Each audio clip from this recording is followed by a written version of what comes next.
राधे राधे, जय श्री कृष्णा। सर्व मंगल मंगल्ये शिव सर्वार्थ साधिके शरण्य त्र्यंबक गौरी नारायणी नमस्तुते। आज हम श्री दुर्गा सप्तशती का दूसरे अध्याय का महात्म्य सुनेंगे, साथ ही देवी सूक्त का पाठ सुनेंगे। पिछले वीडियो में हमने श्री दुर्गा सप्तशती का पहला अध्याय सुना था और पहली कथा सुनी थी। आइए अब हम श्री दुर्गा सप्तशती के दूसरे अध्याय का महात्म्य सुनते हैं, साथ ही इसमें देवी सूक्त का पाठ भी सुनेंगे। ओम मध्यम चरित्र के विष्णु ऋषि महालक्ष्मी देवता उष्णिक छंद शाकंभरी शक्ति दुर्गा बीज वायु तत्व यजुर्वेद स्वरूप है। श्री महालक्ष्मी जी की प्रसन्नता के लिए मध्यम चरित्र के पाठ में इसका विनियोग है। मैं कमल के आसन पर बैठी हूँ, प्रसन्न मुख वाली महिषासुर मर्दिनी भगवती श्री महालक्ष्मी का भजन करता हूँ, जो अपने हाथों में अक्षमाला फरसा गदा बाण वज्र पद्म धनुष कुंडिका दंड शक्ति खड़क ढाल शंख घंटा मधुपात्र शूल पाश और चक्र धारण करती है। मार्कंडेय ऋषि कहते हैं, पूर्व काल में देवताओं और असुरों में पूरे 100 वर्षों तक घोर संग्राम हुआ। उसमें असुरों का स्वामी महिषासुर था और देवताओं के नायक इंद्र थे। उस युद्ध में देवताओं की सेना महाबली असुरों से परास्त हो गई। संपूर्ण देवताओं को जीतकर महिषासुर इंद्र बन बैठे। तब पराजित देवता प्रजापति ब्रह्मा जी को आगे करके उस स्थान पर गए जहां भगवान शंकर और विष्णु विराजमान थे। देवताओं ने महिषासुर के पराक्रम और अपनी पराजय का सारा वृतांत उन्हें कह सुनाया। वे बोले कि हे भगवान, महिषासुर सूर्य इंद्र अग्नि वायु चंद्रमा यम वरुण अन्य देवताओं के अधिकार छीनकर स्वयं ही अधिष्ठाता बन गया है। उस दुरात्मा महिषासुर ने समस्त देवताओं को स्वर्ग से निकाल दिया है। अब वे मनुष्यों की भांति पृथ्वी पर विचरण कर रहे हैं। दैत्यों की यह सारी करतूत हमने आप लोगों को कह सुनाई। अब हम आपकी शरण में आए हैं, कृपया आप हमारी मदद कीजिए। इस पर देवताओं के वचन सुनकर भगवान विष्णु और शिव ने दैत्यों के ऊपर बड़ा भारी क्रोध किया। उनकी भौहें तन गई, मुंह टेढ़ा हो गया। तब अत्यंत कोप में भरे हुए चक्रपाणी श्री विष्णु जी के मुख से एक महान तेज प्रकट हुआ। इसी प्रकार ब्रह्मा शंकर इंद्र आदि अनन्य देवताओं के शरीर से भी बड़ा भारी तेज निकला। यह सब मिलकर एक हो गया। महान तेज का यह पुंज जाजल्यमान पर्वत सा जान पड़ता था। देवताओं ने कहा, वहां उसकी ज्वालाएं संपूर्ण दिशाओं में व्याप्त हो गई। संपूर्ण देवताओं के शरीर से प्रकट हुई उस तेज की कहीं तुलना नहीं की जा सकती थी। एकत्रित होने पर वह एक नारी के रूप में परिणित हो गई और अपने प्रकाश से तीनों लोकों में व्याप्त हो गई।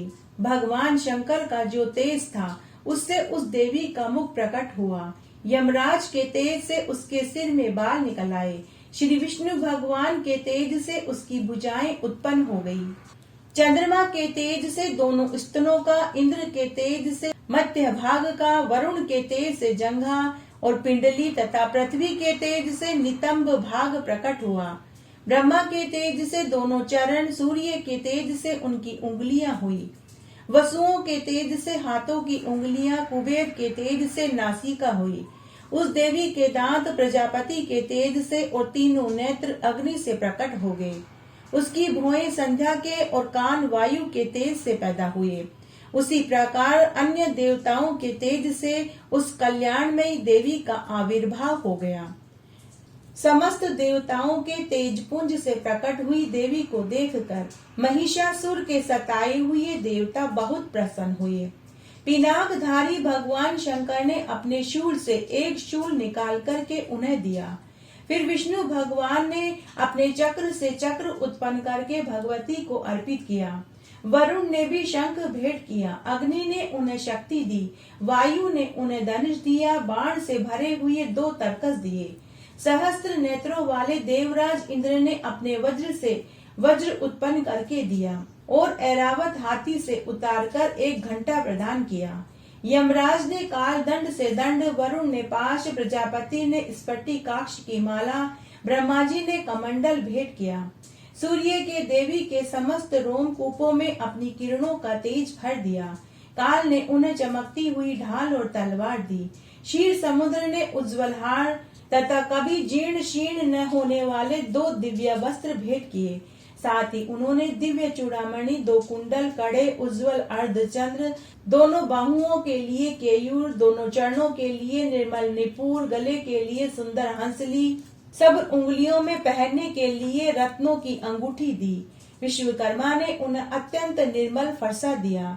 साथ ही अनेक प्रकार के अस्त्र, अभेद कवच दिए। इसके सिवा मस्तक और वक्ष स्थल पर धारण करने के लिए कभी न कुमनाले वाले कमलों की मालाएं दी।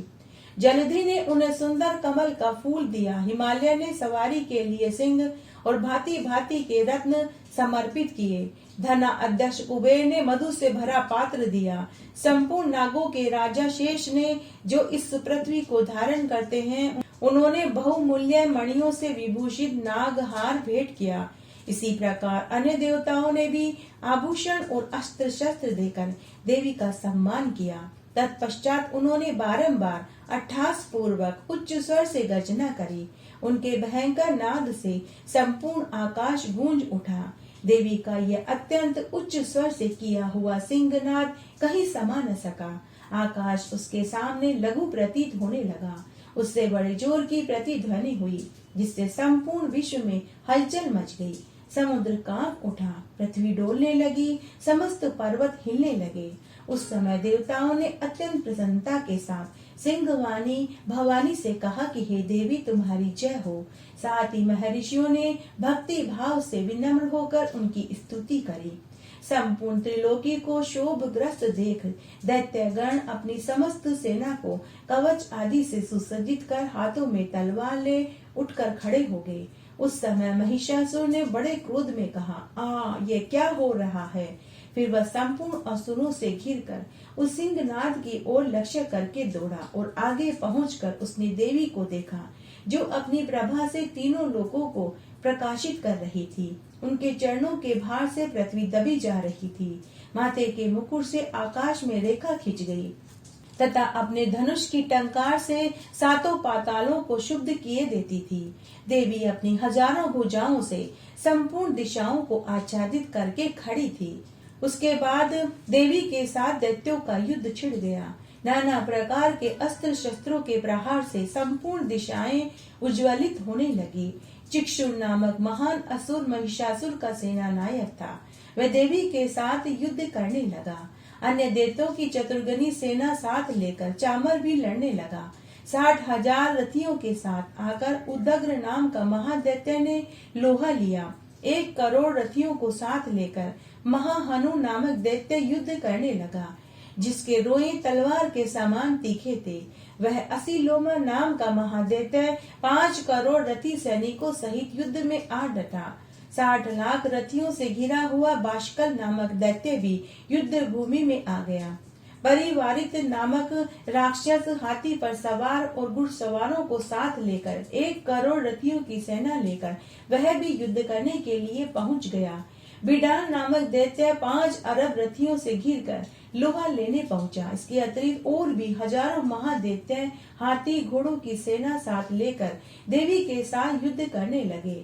सब महिषासुर उस रणभूमि में कोटि कोटि सहस्त्र रथ हाथी घोड़ों की सेना से घिरा हुआ खड़ा था। वे सभी दैत्य देवी के साथ तोमर, भिंदीपाल, शक्ति, मूसल, खड़क, परशु, पट्टिश अस्त्र शस्त्रों का प्रहार करते हुए युद्ध कर रहे थे। कुछ दैत्यों ने उन पर शक्ति का प्रहार किया, कुछ लोगों ने पाश फेंके तथा कुछ दूसरे दैत्यों ने खड़क से प्रहार करके देवी को मारना चाहा। देवी ने भी क्रोध भर कर खेल खेल में ही अपने अस्त्र शस्त्रों की वर्षा करके दैत्यों के समस्त अस्त्र शस्त्र काट डाले। उनके मुख पर परिश्रम या थकावट का रंच मात्र भी चिन्ह नहीं था। देवता और ऋषि स्तुति कर रहे थे। वे भगवती परमेश्वरी दैत्यों के शरीर पर अस्त्र शस्त्र की वर्षा करती रही।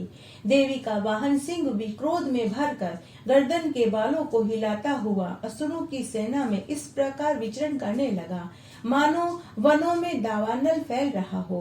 रणभूमि में दैत्यों के साथ युद्ध करती हुई अंबिका देवी ने जितने निश्वास छोड़े वे सभी तत्काल सैकड़ों हजारों गणों के रूप में प्रकट हो गए और परशु, भिंदीपाल, खड़क, पट्टिश अस्त्रों द्वारा असुरों का सामना करने लगे।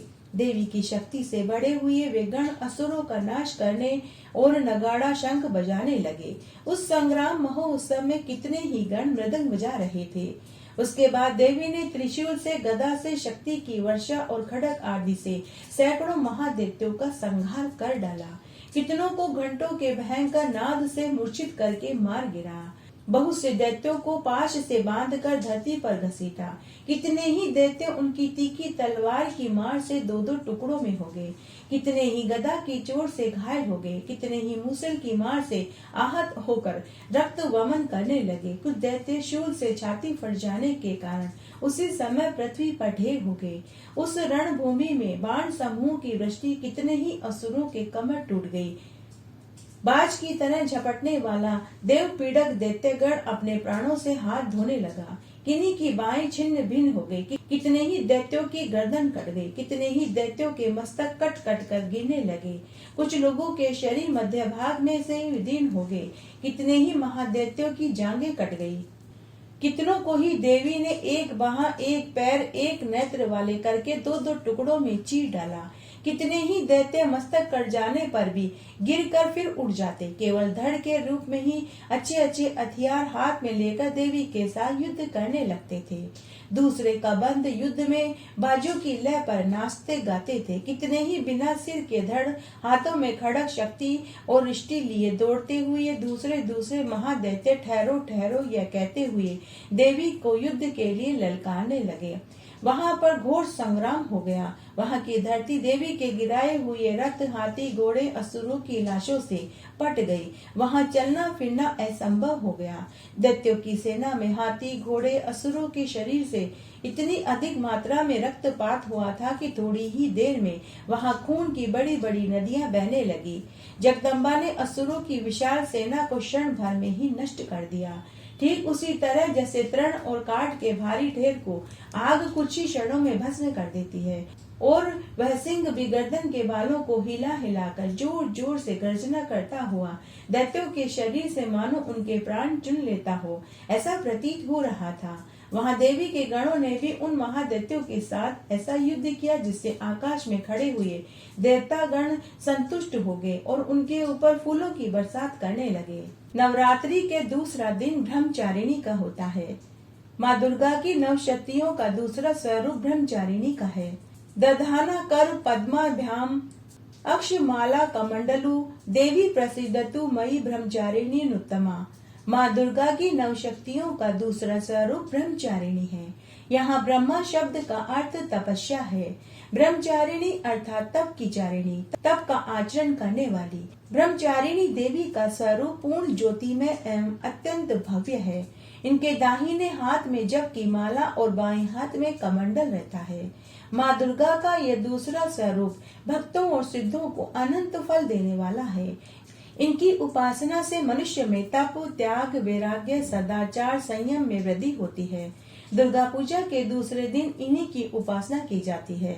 इस दिन साधक का मन स्वाधिष्ठान चक्र में स्थित होता है। इस चक्र में अवस्थित मन वाला योगी उनकी कृपा और भक्ति प्राप्त करता है। देवी सुक्तम पाठ। जो सिंह की पीठ पर विराजमान है, जिनके मस्तक पर चंद्रमा का मुकुट है, जो मरकत मणि के समान कांति वाली अपनी चार भुजाओं में शंख, चक्र, धनुष और बाण धारण करती है, तीन नेत्रों से सुशोभित रहती है, जिनके भिन्न भिन्न अंग बांधे हुए बाजूबंद, हार, कंकण, खनखनाती हुई कनकती, रुनझुन करते हुए नुपुरों से विभूषित है, तथा जिनके कानों में रत्न जड़ित कुंडल झिलमिलाते रहते हैं, वे भगवती दुर्गा हमारी दुर्गति दूर करने वाली हो। महर्षि अभर्ण की कन्या का नाम वाक था।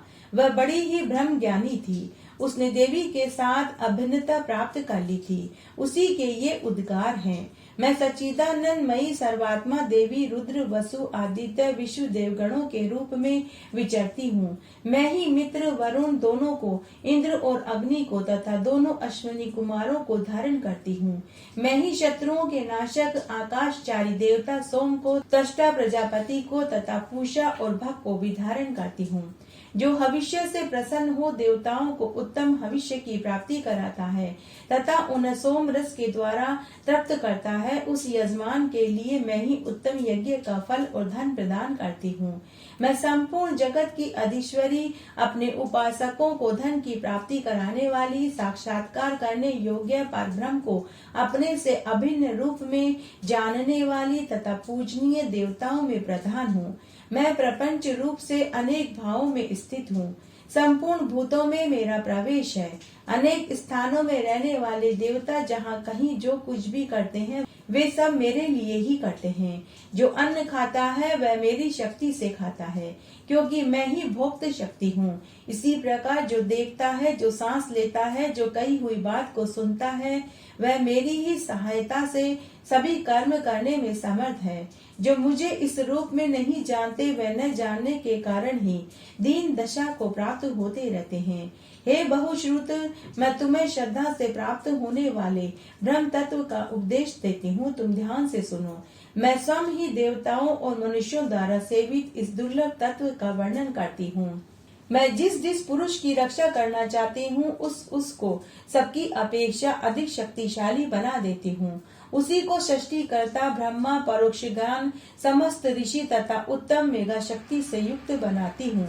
मैं ही ब्रह्मद्वेषी हिंसक असुरों का वध करने के लिए रुद्र के धनुष को चढ़ाती हूँ।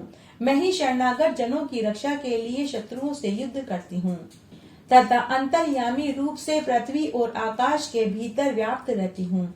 मैं ही इस जगत के पिता रूप आकाश को सर्वाधिष्ठान स्वरूप परमात्मा के ऊपर उत्पन्न करती हूँ। संपूर्ण भूतों के उत्पत्ति स्थान परमात्मा में तथा जल बुद्धि के व्यापक वृत्तियों में मेरे कारण ही स्थित है।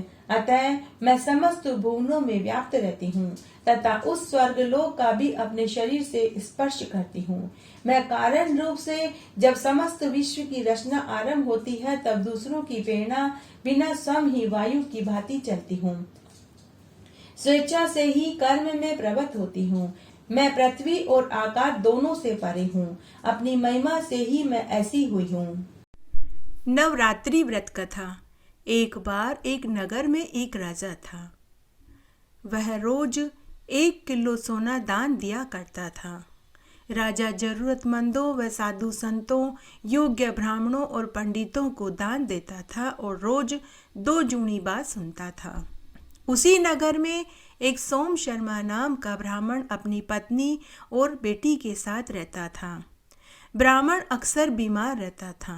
ब्राह्मणी बड़ी ही दरिद्र थी। वह न नहाती थी, न धोती थी, न ही पूजा पाठ करती थी। सुबह उठते ही भोजन खा लेती थी। उसकी बेटी गुणवती बड़ी ही धार्मिक प्रवृत्ति की थी। वह सभी तरह के व्रत, उपवास, पूजा पाठ करती थी। हर नवरात्रि पर उपवास रखती, दुर्गा चालीसा और दुर्गा सप्तशती का पाठ करती थी। ब्राह्मण को ज्यादा कुछ आता जाता नहीं था। उसे वेद शास्त्र की तनिक भी जानकारी नहीं थी। शास्त्रों का ज्ञान ब्राह्मण को जन्म से ही नहीं था। ब्राह्मण के घर में गरीबी का निवास था। एक समय के भोजन का जुगाड़ भी वह ब्राह्मण बड़ी मुश्किल से कर पाता था।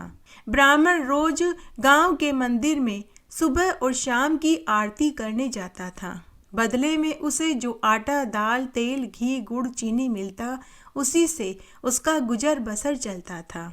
तब एक दिन ब्राह्मण की बेटी ने अपने पिता से कहा कि पिताजी, आप नगर के राजा चंद्रसेन के पास जाइए और उन्हें 2 जूनी बात सुनाइए।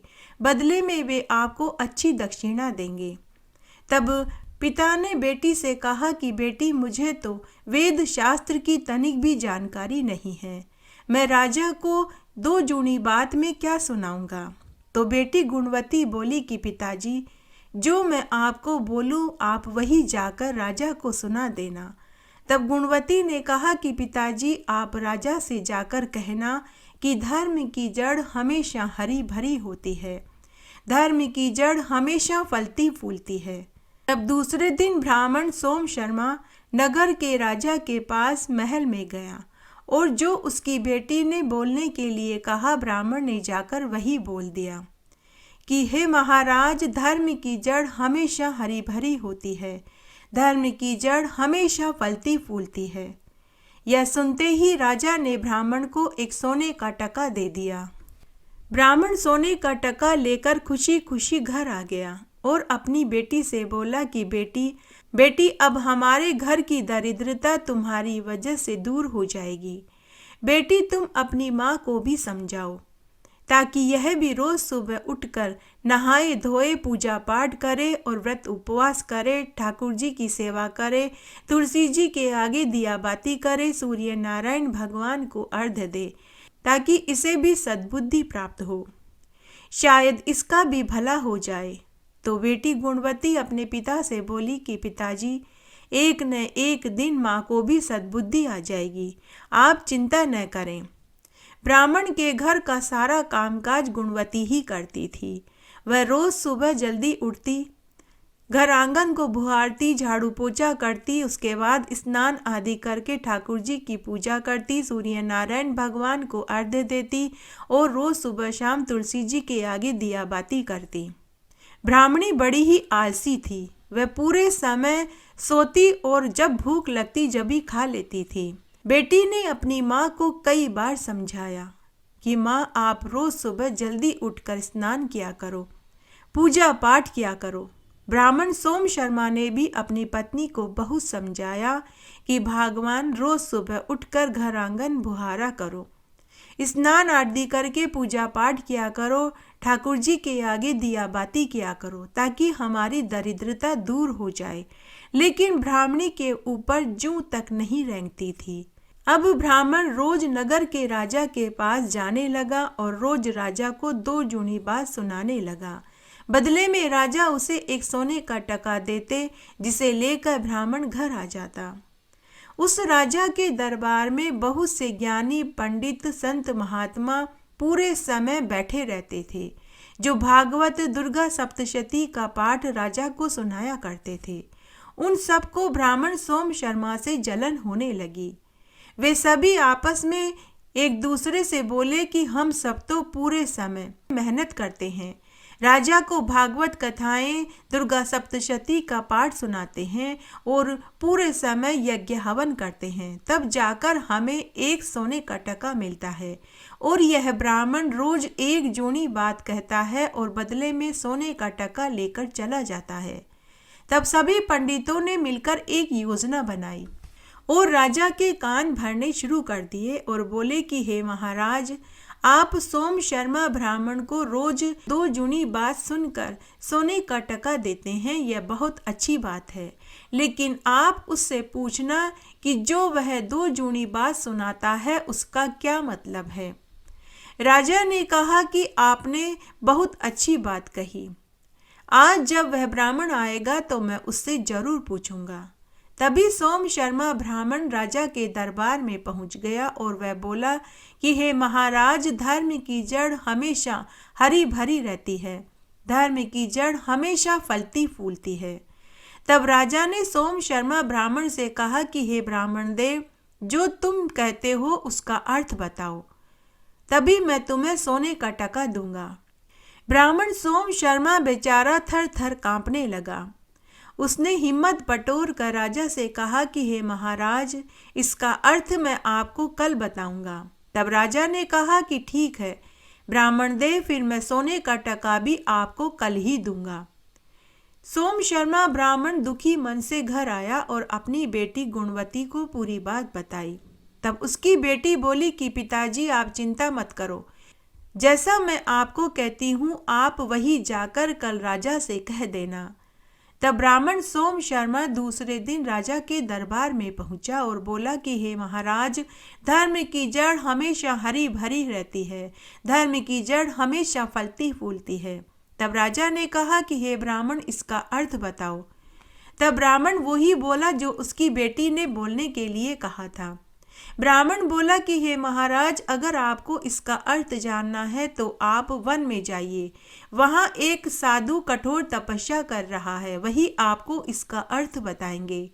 तब राजा उसी क्षण घोड़े पर बैठकर अकेला ही वन में साधु के पास पहुंच गया और साधु के पास जाकर अपने आने का कारण बताया।